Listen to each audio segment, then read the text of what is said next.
boy, it is really cool to like be focused on spring. You know, like my motto, I always say to my wife is like, I want to own the spring. Like I want to own the spring. I don't care about pumpkins and cider and donuts and apples. I want to own the spring. And so we've really focused our farm on owning the spring. Hey there. So that was Brian Bates of Bear Creek Organic Farm. Recently had Brian on Growers Live, and he had this awesome concept that they like to call own the spring. So that's what I want to talk about today. But before we get into that, it's getting warm out here and I got to uncover all of this row cover here so it doesn't heat up too much.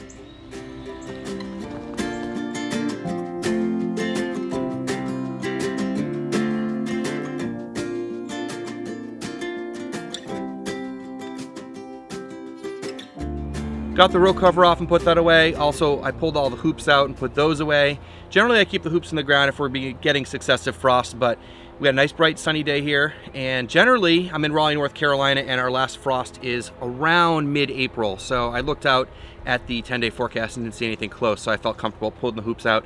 But generally, if we're gonna get successive frost, I just leave them in the ground, but they're in the way if you need to harvest or, you know, plant, flip beds, all that kind of stuff. But I have a lot of stuff to do today, and I want to talk to you about this idea or concept of own the spring.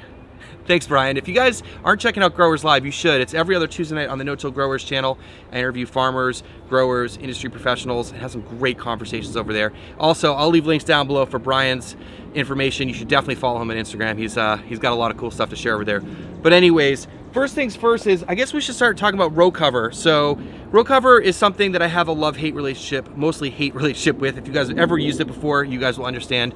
But let me show you a couple things about it and talk generally about row cover and how you can use it. As I said, I have a love-hate relationship with row cover, and yeah, it is important to have, and it's especially important to have on hand if you want to own the spring, because when you get a frost, especially when you may not be ready for it, you may not be able to get your hands on it, or you may not have time to go buy it. You know, you may not be able to find it locally, or you go to the local store and they don't have it. So keeping some on hand is super important. So when that frost rolls in unexpectedly, because it's always unexpectedly, you have enough row cover to cover everything you need. So the row cover, a lot of people call it Agribon or Remay.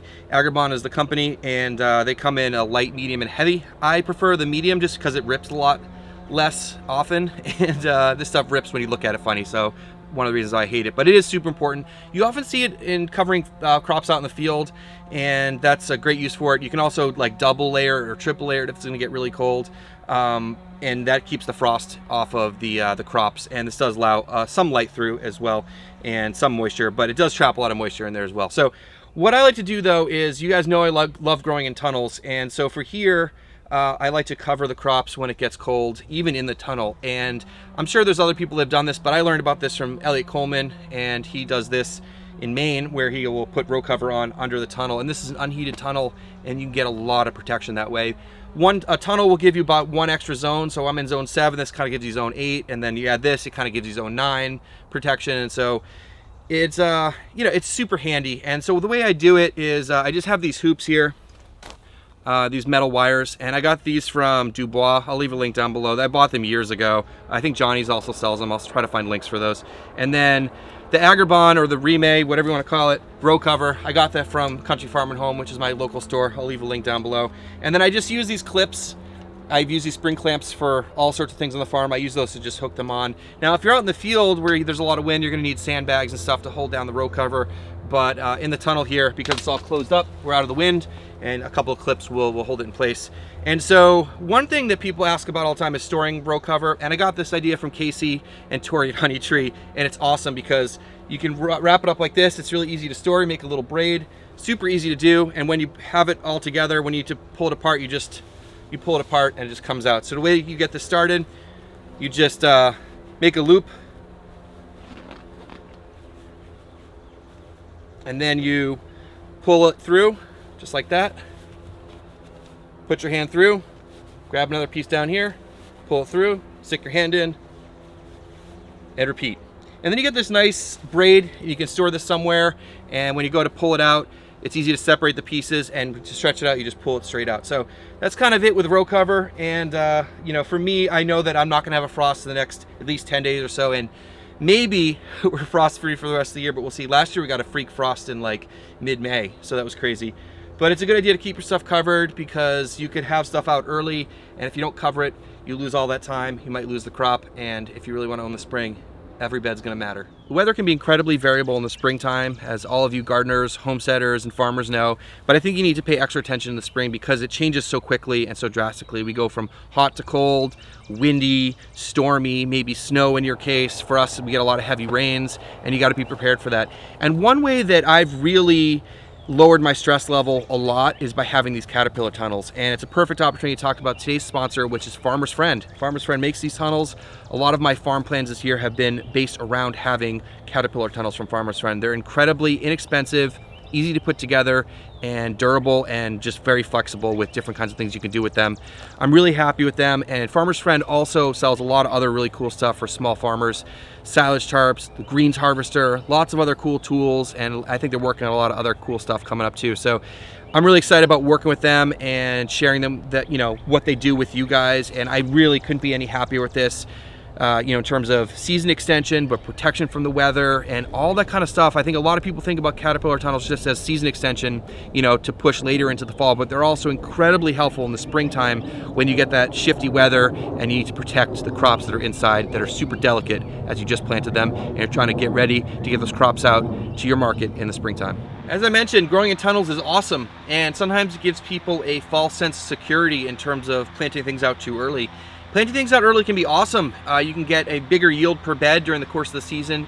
You get to market quicker with products that maybe some of the other growers don't have, and it can be really cool. But you have to be careful because if you plant stuff out too early, you might be able to keep it from freezing with, a tunnel, row cover, things like that, but there may not be not enough light really to make it worthwhile to grow those crops. So it takes a few seasons and keeping records about, what grows when and how early you can get things out. Like, should you be putting your tomatoes out in April or May?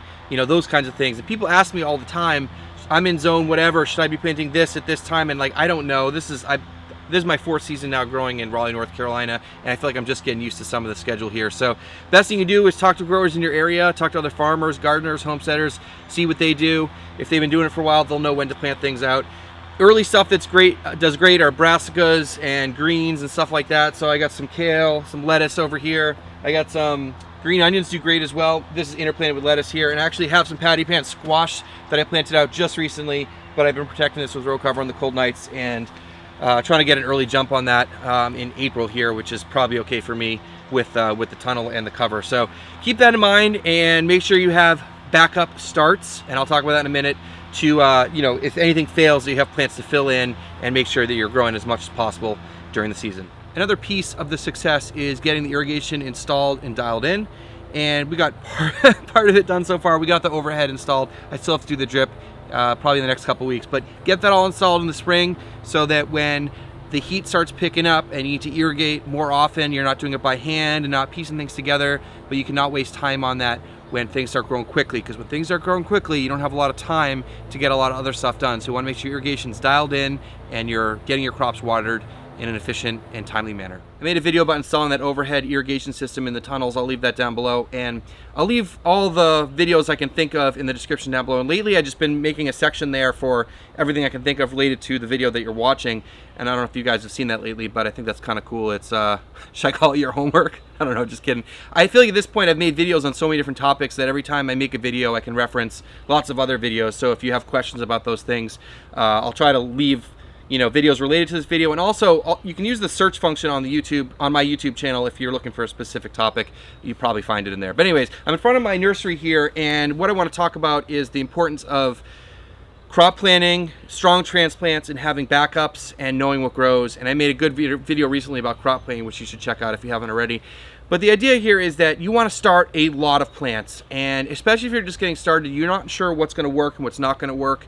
Maybe, this is your first or second season, maybe you're trying some new crops, but have backups for those plants.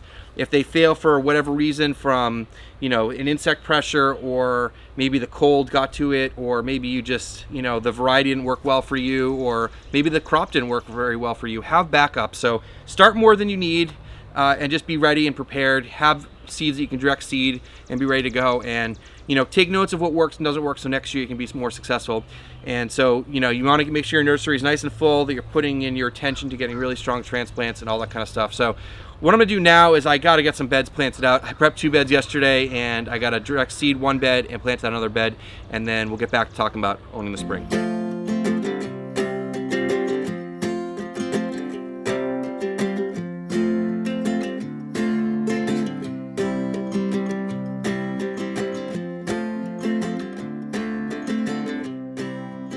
Direct seed that 1 bed with some baby greens and transplant that lettuce out, and this tunnel is looking nice and full. Now just watering it in.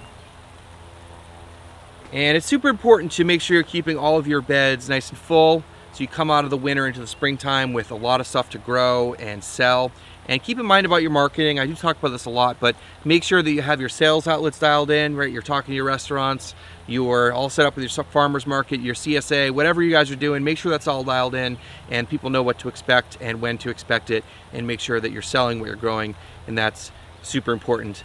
I have to do a couple more starts today and get some stuff done in the nursery, and it's just a busy time on the farm, so I'll leave you guys with this, and hopefully you guys are gonna own the spring.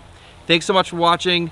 Please hit subscribe if you're not already, and we'll see you in the next one.